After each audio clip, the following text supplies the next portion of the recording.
Hey, Darren. Hi. Hey, Chris, thanks for making time to say the very least. How's your day going so far? Pretty good. So far, so good. Where are you calling from? Long Island, New York. I know you've played here many times. Not sure when you did last. Not for a long time. My father's place. Exactly. I That must, place actually I reopened. must have played that in three different entities, different groups and stuff. Yeah. Yeah, that was Exactly. the route. You play my father's place, and you go into the city, and you play Bottom Line. Da da da da da. Those were the days. Yeah. All right. Exactly. Exactly. Well, congratulations on this new book. It's out in basically a month and a half, 2 months. But when did you actually finish it? Um, I actually finished it about. Let me ask my wife. When did I finish it before we gave God? She's smarter than I am. 2019, totally. Well, I finished it a few years ago, but when BMG approached me, and Scott Bomer, who heads up their publishing things, I'd love to see some of it. So it was really done. I gave him most of the manuscript to read, and then they offered me a deal. They were very interested and felt that I didn't need to have a co-writer, which was very complimentary. And so, Sure. but then the work starts because, Darren, then my daughter is an English lit teacher, so she had already edited it. Merciless. Boy, did she get me a big red pen, and she's going through it. Because I'd be in the midst of the writing, and I'd write these horrible cliches. It was like heaven on earth or whatever. And she'd go, "No, Dad, and she'd write big red lines through it. But she edited it initially, and then my wife started to get involved with it. She hadn't even read it prior to that. My wife was incredibly helpful because she would say, "Why don't you embellish this part where you're talking about going into the studio with Manassas or whatever?" And I would go back and I'd sort of add more to it as we went through. So it was another year and a half or two that I finally got it completely where I liked it. And then Scott Bomer, great editor. I mean, he came up with the idea, why don't we open with The Fire? I said, that's a great idea. So that's how that came about. So it's a 7-year labor of love. Initially just started for fun, and I had a good time, and I remembered things, and I kept writing and writing and writing. But then I got really seriously put it under the microscope after I signed a deal. When you started writing the book, was it more to document your past and tell your side of the story, or was it also, hey, this would be a fun creative project? Both, but it was a lot of let me set the story right. Let me set this story straight, and because I had read so many inaccurate portrayals of the Byrds and the Flying Burrito Brothers, those two bands alone. But I thought that was part of it.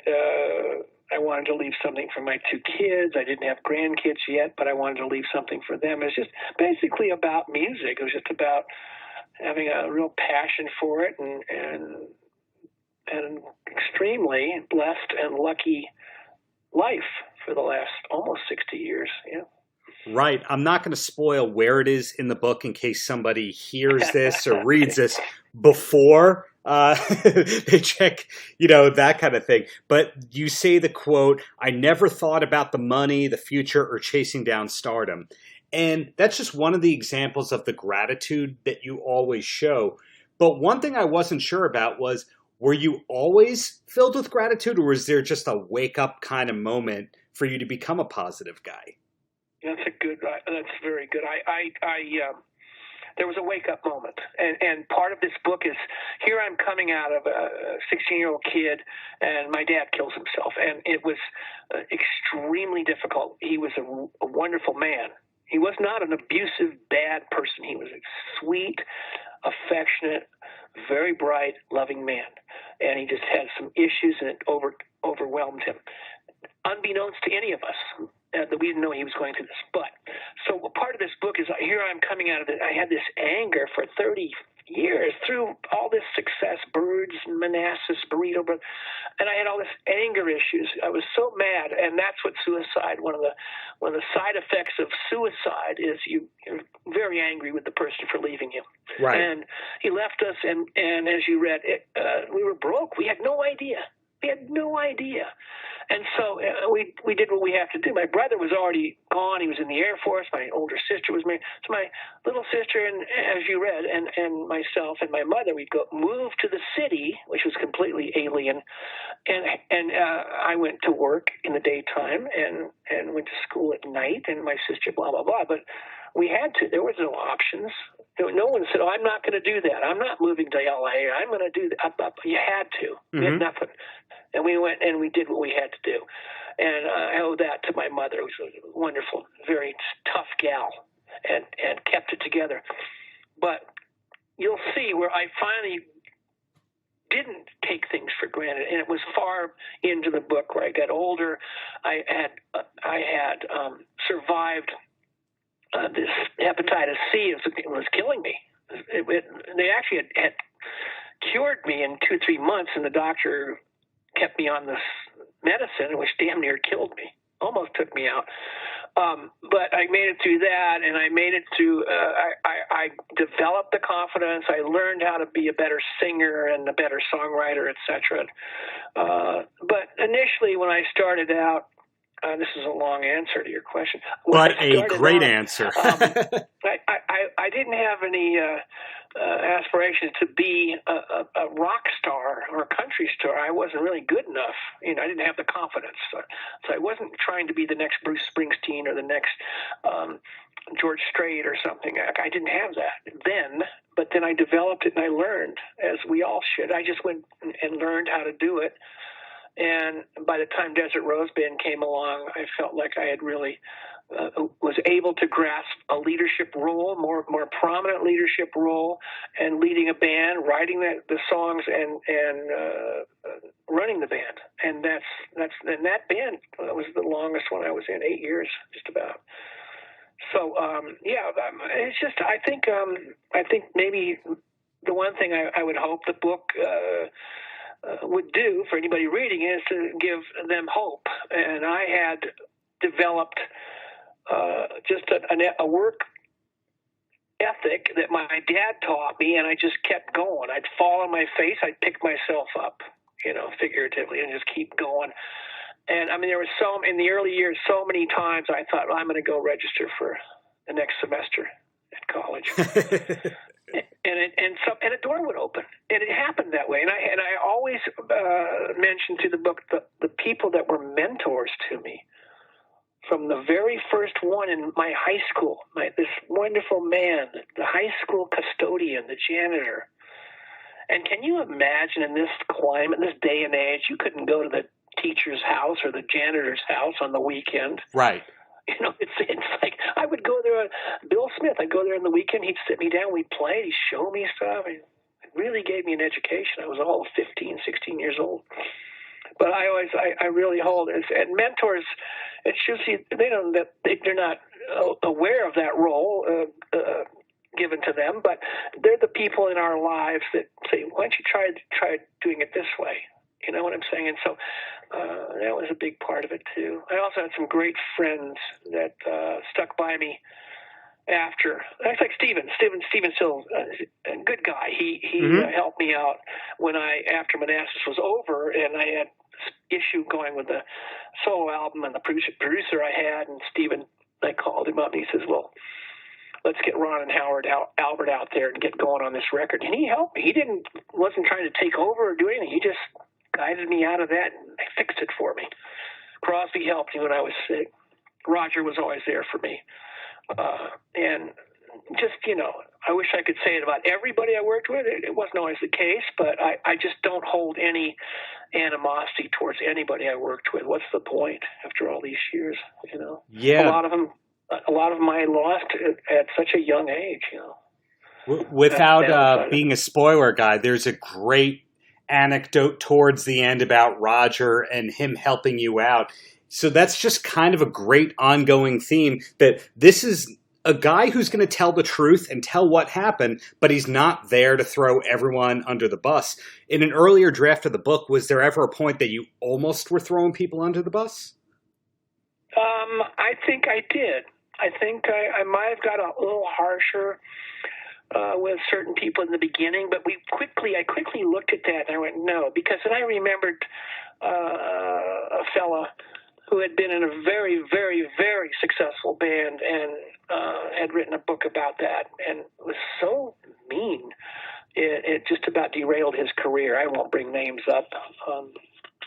It's a group that's named after a bird. I can't tell you that. We can't do that. But my point is, you cannot put down on paper that vitriol. It'll get you. You can't do it. And why would you do it? Why? If you're going to write something out and say, they did this to me and this is why and it's always the scapegoat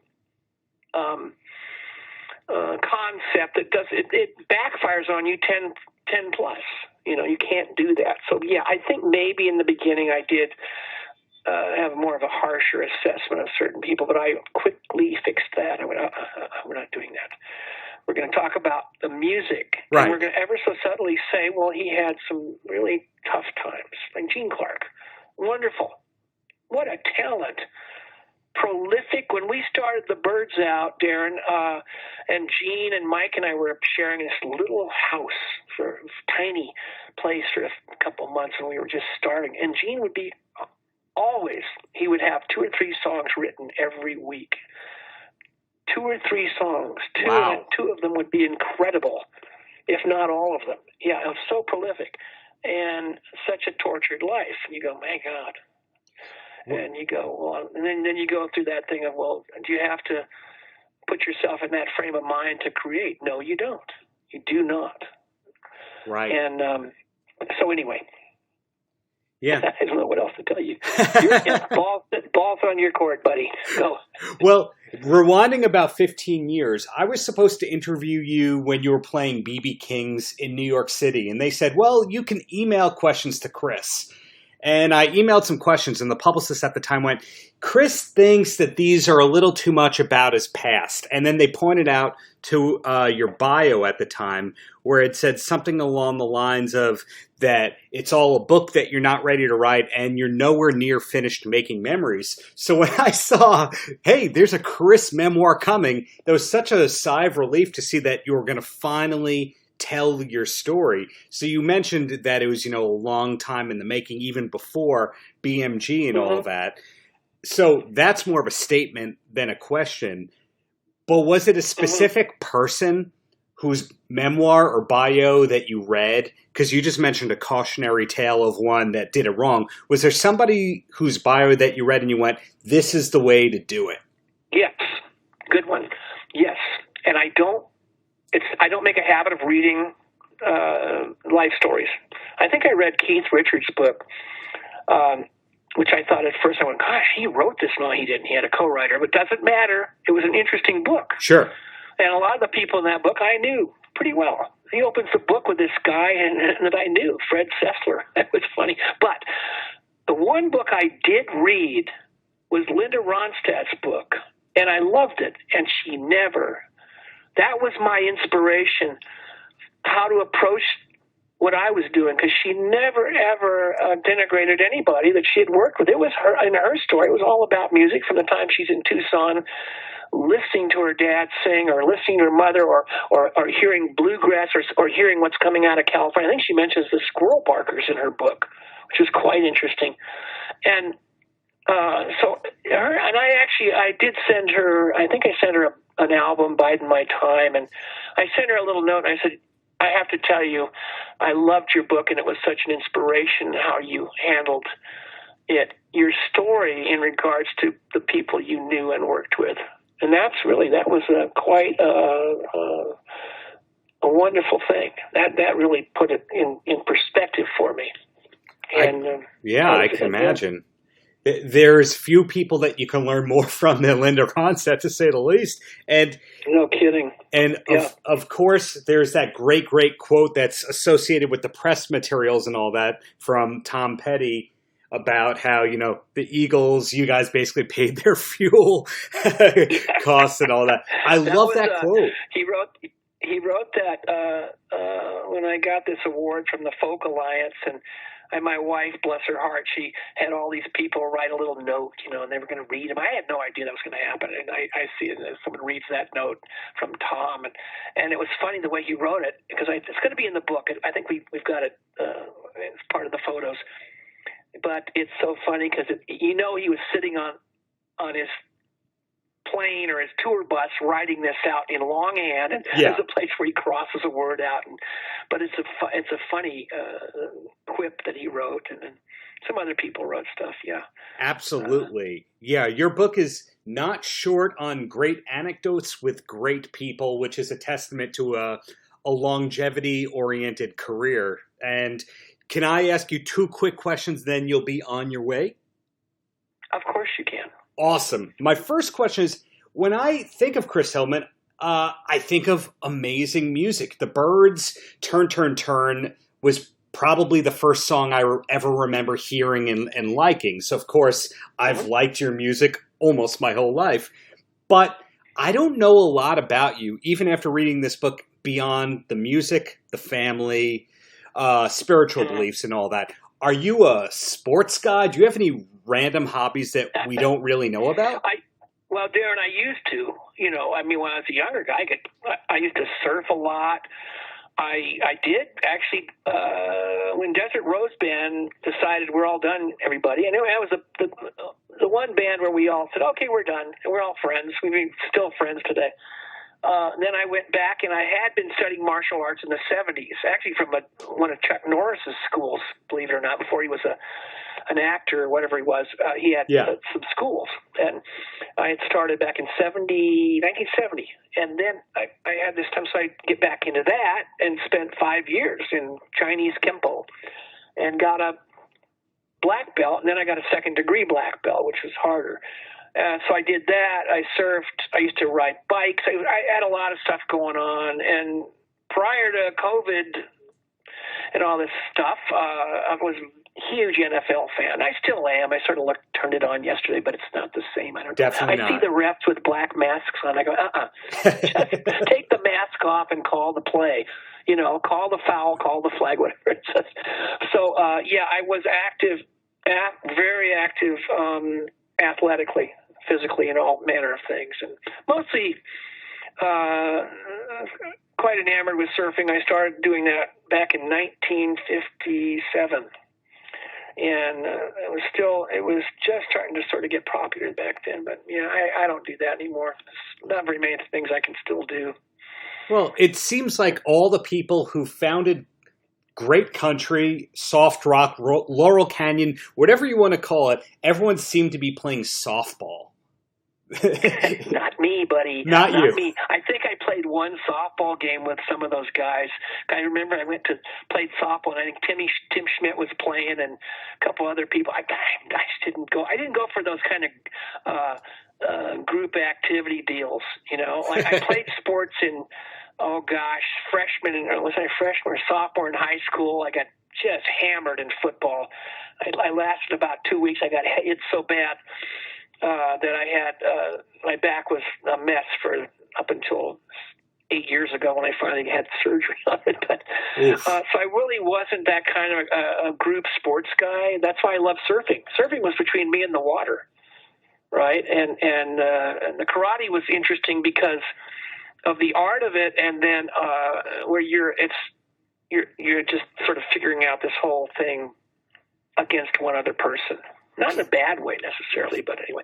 The other thing that was interesting about my martial arts stuff was this was a style that was started by Ed Parker. Ed Parker was the guy that taught Elvis.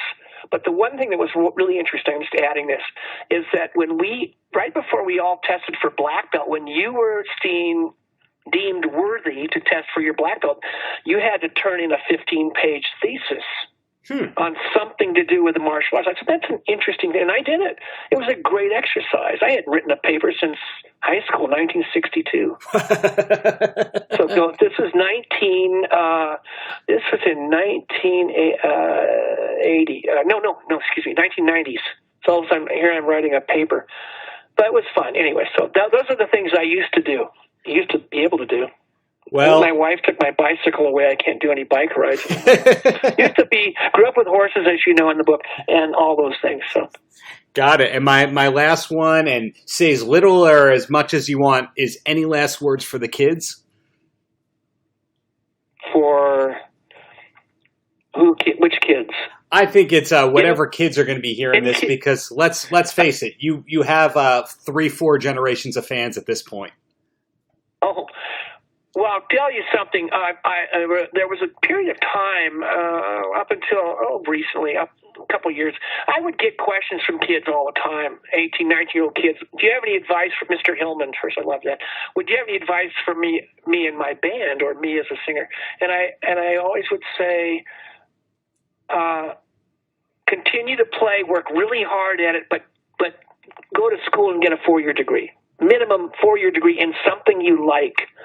Not something you think, I'm going to make a lot of money, I'm going to go be a lawyer, and you hate. You might like it, I don't know. And they'd look at me like I was crazy, but, I did a podcast, Darren, with these guys, Chris and Chris from Vampire Weekend. Oh, yeah. I never heard of them. And they were the nice guys. These guys all went to Yale. They all have degrees in Columbia, and all three of the major guys. And they were so nice and great. But point being, I would tell these young kids, give me some advice. I'd say, get a 4-year degree. You have something to fall back on. And as you can see, this was before the record business took such a left turn and was just not a business model anymore. That all makes sense. It's still there. To me. It's still out there. But you know what I'm saying. It's not the same as when I started. You're talking to somebody who has a master's that he doesn't use. So yeah, but you don't understand. See, I have great respect for you that you did that. I wish I could have. I could go back to school at 75, but I don't really think I want to do that. So I really educated myself on my own, and I would have probably majored in history, if not English lit. 2 things I liked that I did fairly well in high school. But good for you, buddy. So, yeah, you're not the first person that's ever said that to me. I've heard that a lot. Or I've got a doctorate and I don't use it. Some people, I've heard that from somebody, too.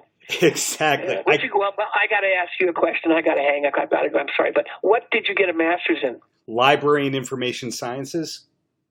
Okay. I know somebody that has a degree in library and whatever it is, master's in. Yeah, field is always changing, man. But Chris, thank you so much for your time. Congrats on this book, and just keep up the greatness. Thank you, Darren. I appreciate your call. It was My a very pleasure. good interview. Have a great rest of the day.